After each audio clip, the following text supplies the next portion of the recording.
Hello மக்களே, so இன்னைக்கு டே 2 of the Malaysia vlog தான் பார்க்க போகிறோம். அண்ட் இன்னைக்கு என்னோட அவுட்ஃபிட் பார்த்தீங்கன்னா இந்த பிளாக் ட்ரெஸ் தான் வியர் பண்ணியிருந்தேன், நல்லா அடிக்கிற வெயிலுக்கு. அண்ட் இது வந்து ரீசெண்டாக மலேசியா ஷாப்பிங் போகும்போது நான் ட்ரெண்ட்ஸில் தான் வாங்கியிருந்தேன்.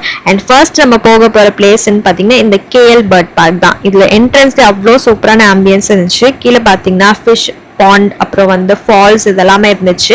அதெல்லாம் ரசிச்சுக்கிட்டு ஒரு 5 minutes அப்படியே போயிட்டு அண்ட் தென் பார்த்தீங்கன்னா உள்ளே போகிறதுக்கு ஒரு மேப் கொடுத்துருந்தாங்க. ஸோ அந்த என்டையர் கேஎல் பேர்ட் பார்க்கோட வியூ போல. ஸோ இது கூட நான் நினைக்கும் போது பேர்ட்ஸ்லாம் வந்து கேஜ்ல தான் வச்சிருப்பாங்க அப்படின்னு நினச்சிட்டே தான் உள்ளே போனேன். பார்த்தா நம்ம தான் கேஜ்குள்ளே போகிற மாதிரி ஒரு ஃபீல் இருந்துச்சு. பேர்ட்ஸ்லாம் அது வாட்டுக்கு சுதந்திரமாக சுற்றிட்டு இருந்துச்சு, அவ்வளோ பார்க்க சூப்பராக இருந்துச்சு. ஸோ இந்த மாதிரி வந்து இந்தியாவில் ஏதாவது பிளேஸ் இருக்கான்னு எனக்கு தெரியல, நான் இது வரைக்கும் போனதில்லை. இருந்துச்சுன்னா கமெண்ட் செக்ஷனில் சொல்லுங்க. எனக்கு ரொம்ப பிடிச்சிருந்துச்சு. அண்ட் ஃபர்ஸ்ட் டே பார்த்தீங்கன்னா இந்த பேரண்ட்ஸ் தான் பார்த்தோம். இந்த பேரட்ஸ் பார்த்தீங்கன்னா அவ்வளோ டிஃப்ரெண்ட் கைண்ட்ஸ்லாம் இருந்துச்சு, நல்லா கலர் கலராக இருந்துச்சு பெருசாக. ஸோ அதெல்லாம் க்ளோஸ் அப்பில் பார்க்கும்போது ரொம்ப சூப்பராக இருந்துச்சு. அப்புறம் நடந்துகிட்டே போயிட்டு இருக்கும்போது இன்னும் டிஃப்ரெண்ட் கைண்ட்ஸ் ஆஃப் பேர்ட்ஸ்லாம் பார்த்தோம். அதெல்லாம் என்னன்னு பார்த்தீங்கன்னா இவங்க தான். அண்ட் இவங்க பேர்லாம் எனக்கு என்னன்னே தெரியல, பட் நல்லா வம்பெடுத்துட்டு இருந்தாங்க. நம்ம போகிற பாத்வேலே இருக்கிறதுனால வந்து கொத்துற மாதிரியே வந்துட்டு அப்படியே நவுண்டுட்டாங்க. ஸோ அப்படியே சைலண்டாக நம்ம போயிட்டு இருந்தோம் வம்பிழுக்காம. அப்புறம் பார்த்தீங்கன்னா ஒரு பீகாக் பார்த்தோம். அந்த பீகாக் ரொம்ப நேரமாக நான் வெயிட் பண்ணுறேன் இந்த ரெக்கையை விரிக்கும்னு, பட் விரிக்கவே இல்லை. ஸோ அது கூட ஒரு ஃபோட்டோ அண்ட் வீடியோ மட்டும் எடுத்துகிட்டு அங்கேருந்து கிளம்பி ஒரு ஒயிட் பீகாக் இருக்கிற இடத்துக்கு போனோம். அதை மட்டும் கூண்டுக்குள்ளே வச்சுருந்தாங்க, ஏன்னு தெரியல. அப்புறம் நிறைய டிஃப்ரெண்ட் கைண்ட்ஸ் ஆஃப் கோழி, அப்புறம் வந்து டக்கு இதெல்லாம் பார்த்தோம். ரொம்ப சூப்பராக இருந்துச்சு, டிஃப்ரெண்ட்டாக இருந்துச்சு கொஞ்சம் இந்தியாவை விட. அண்ட் தென் இந்த பிளேஸ்க்கு வந்திருந்தோம். இந்த பிளேஸ்ல கேஎல் டவர் சூப்பராக தெரிஞ்சிச்சு. அண்ட் அங்கேயும் நிறைய பேர்ட்ஸ்லாம் இருந்துச்சு. அவங்களெல்லாம் பார்த்துட்டு சரி கொஞ்சம் ரெஸ்ட் எடுக்கலாம் அப்படின்னு சொல்லிட்டு நான் பார்த்துட்டு இருக்கும்போது இவங்க வந்தாங்க. இவங்க பார்த்தீங்கன்னா இவங்களோட பீக்கே வந்து நல்ல கோல்டன் கலராக ஷைனிங்காக இருந்துச்சு. அதுக்கப்புறம் கொஞ்சம் உட்காந்துட்டு இருந்தேன். சரி ஐஸ்கிரீம் வாங்கிட்டு வரேன் அப்படின்னு சொல்லிட்டு என் ஃப்ரெண்ட்ஸ் போயிருந்தாங்க. ஐஸ்கிரீம் சாப்பிட்டுட்டு இருக்கும்போது பார்த்தீங்கன்னா ஒருத்தன் வந்தான். அவன் வந்து என்னை வம்பெழுத்துக்கிட்டே இருந்தான், பிகாஸ் அவனுக்கு ஐஸ்கிரீம் வேணும் போல. பட் ஆனால் வந்து நான் கொடுத்தா அவன் சாப்பிடவே இல்லை. அப்புறம் அங்கேருந்து கிளம்பிட்டு இந்த மங்கி பார்த்துட்டு இருந்தேன், நல்லா சாப்பிட்டுட்டு இருந்துச்சு. அப்புறம் ஒரு பீகாக் வந்து ஃபைனலி நம்ம வந்து ரெக்கையை விரிச்சிட்டு, பட் அது ரெக்கை வச்சு ரொம்ப நேரமாக அந்த ஃபீமேல் பீகாக்கை வந்து இம்ப்ரெஸ் பண்ண ட்ரை பண்ணிகிட்டே இருந்துச்சு.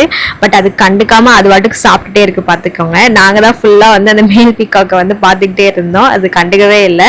அப்புறம் அங்கேருந்து இன்னொரு பீகாக் இருந்துச்சு, அதையும் கொஞ்சம் நேரம் பார்த்துட்டு நம்ம போயாச்சு. ஸோ இந்த ட்ரிப்பை எனக்கு ஆர்கனைஸ் பண்ணது யாருன்னா வேவ் ஃபைன் ட்ரிப்ஸ் தான். ஸோ நீங்கள் யாராவது மலேசியா இல்லை அந்தமான், பாலி இந்த மாதிரி இடத்துக்கு போகணும்னா கண்டிப்பா அவங்களை காண்டாக்ட் பண்ணுங்க. நம்ம இதுக்கு முன்னாடி அந்தமான் ட்ரிப்பும் வந்து அவங்க கிட்ட தான் காண்டாக்ட் பண்ணோம். ரொம்பவே பெஸ்ட்டான ட்ரிப்பா அவங்களுக்கு பண்ணி கொடுப்பாங்க.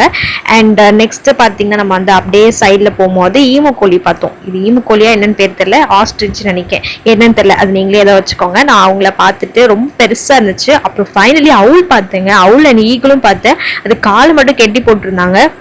அந்த அவுல் பார்த்தீங்கன்னா அப்படியே ஒரு பொம்மை மாதிரியே இருந்துச்சு, கொஞ்சம் கூட நகரவே இல்லை.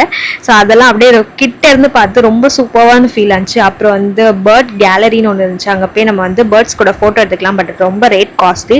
ஸோ அது சும்மா நம்ம வெளியே இருந்து அப்படியே எடுத்துட்டு இன்னொரு பிளேஸ்க்கு போயிருந்தோம். இங்கே பார்த்தீங்கன்னா நான் ஹெலோன்னு சொன்னோடனே திடீர்னு ஒரு கிளி வந்து ஹெலோன்னு சொல்லிச்சு. பட் கரெக்டாக நான் வீடியோ எடுக்கும் போது அது சொல்ல மாட்டேன் அப்படின்னு சொல்லிட்டு கரெக்டாக பறந்து போயிட்டு, ஸோ அப்படியே கண்டிக்காமல் நம்மளும் போயாச்சு. ஃபைனலி இன்னொரு இடத்துக்கு நம்ம போயிருந்தோம். அது என்னன்னு பார்த்தீங்கன்னா இண்டிபெண்டன்ஸ் ஸ்கொயர். இந்த இண்டிபெண்டன்ஸ் ஸ்கொயர் பார்த்தீங்கன்னா ஃபுல்லாக நம்ம ஒரு சென்டர் வியூ மாதிரி சொல்லலாம், ஃபுல்லாக பில்டிங்ஸாக இருந்துச்சு. ஸோ அங்கே போயிட்டு ஒரு குட்டி டைமில் தான் நம்ம வந்து இங்கே போயிருந்தோம், 5 minutes கேப்பில். அண்ட் பிகாஸ் செம்மையான வெயில், ஸோ டக்குன்னு வீடியோ எடுத்துட்டு ஃபோட்டோவும் எடுத்தாச்சு.